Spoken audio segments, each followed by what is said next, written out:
السلام عليكم ورحمة الله وبركاته. مع سلسلة الحتة اللي بتيجي معانا هنا حتة مهمة جدا، فكرة مهمة جدا بعنوان اللي على محوره من نفس نوعه. سؤال مشهور جدا في الأميتر وعايز تركيز شوية. تعالى بس كده مع بعض كده نفتكر ايه تركيب الأميتر. الأميتر بيتكون من جلفانومتر مقاومته اسمها ار جي. عشان احول الجلفانومتر ده لجهاز يقيس تيارات اعلى بوصل مع الجلفانومتر مقاومه صغيره على التوازي اسمها مجزئ التيار اسمها ار اس.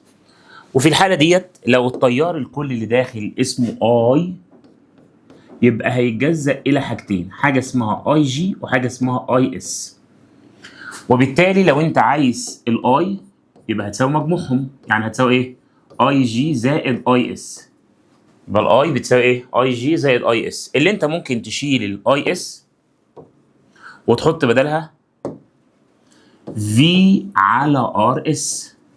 طيب مين اللي فرق جهده اعلى؟ فرق جهد الجلفانومتر ولا المجزئ؟ الاثنين بيساووا بعض، فانا ممكن بدل ما اكتب في اس اكتبها في جي.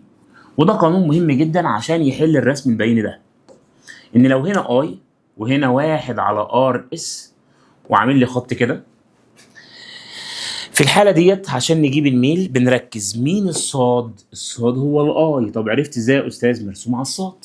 مين السين؟ اللي هو واحد على ار اس اللي هو ده. طب مين اللي مضروب في السين؟ اللي مضروب في السين هو الميل، يبقى الفي جي هو الميل.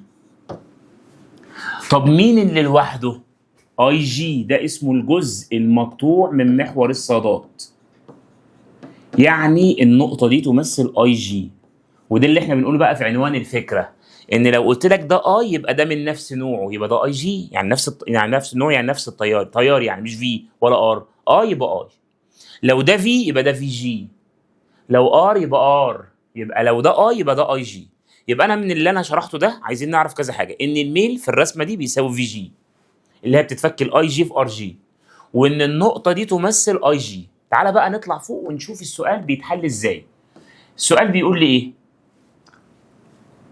يعبر الشكلين البيانيين عن العلاقة بين أقصى شدة تيار يمكن قياسه في جهازي أميتر مختلفين ومقلوب الار اس، واحد على ار اس يعني، التي تمثل مجزئ التيار في كل منهما.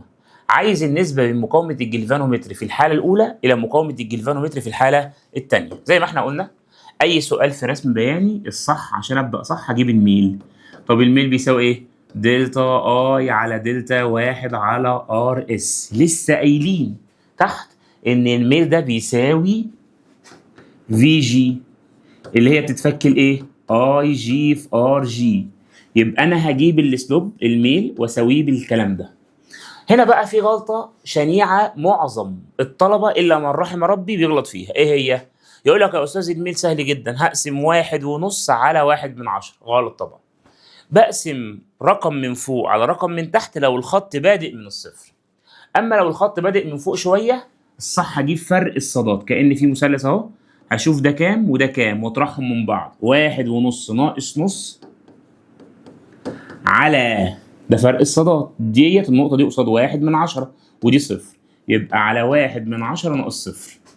يطلع فوق 1.5 ناقص نص بواحد على 1/10، يطلع الميل بيساوي 10. بس ده الميل، واحنا لسه قايلين ان الميل ده بيساوي ايه؟ اي جي في ار جي. طب ما هي النقطة دي تمثل مين؟ اي جي اللي على محوره من نفس نوعه، ده اي يبقى ده اي جي، اي زيه. يبقى الاي جي ده اهي بكام؟ ب5/10، واحنا عايزين ار جي واحد، يبقى ار جي واحد هتساوي 10 على النص فيها ال20. طيب عندك فرصة تانية تفهم الناحية التانية نفس الكلام بس باختلاف الأرقام. هنا الميل هيساوي دلتا اي على دلتا واحد على ار اس هيساوي في جي اللي هي بتساوي اي جي في ار جي. طيب الميل هنجيبه ازاي؟ الميل هيساوي فرق الصادات نطرح ده ناقص ده، يبقى 1.8 ناقص 6 يبقى 1.2. فرق السينات 2 ناقص صفر يبقى ب2، يطلع الناتج في 6 اللي هتساوي الاي جي اللي هي النقطة دي. اللي هي بداية الخط اللي هي 6/10 في الار جي 2 اللي احنا عايزينها. بعد كده اقدر اجيب ار جي 2 اقسم 6 على 6/10 تطلع 10.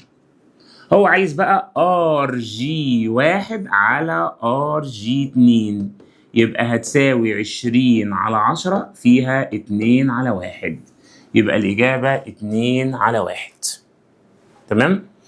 ويبقى كده خدنا فكرة مهمة جدا اسمها ال على محوره اللي هو ده من نفس النوع، يعني ده اي يبقى ده اي، لو ده في يبقى ده في جي. والسلام عليكم ونستناكم في حلقة جديدة.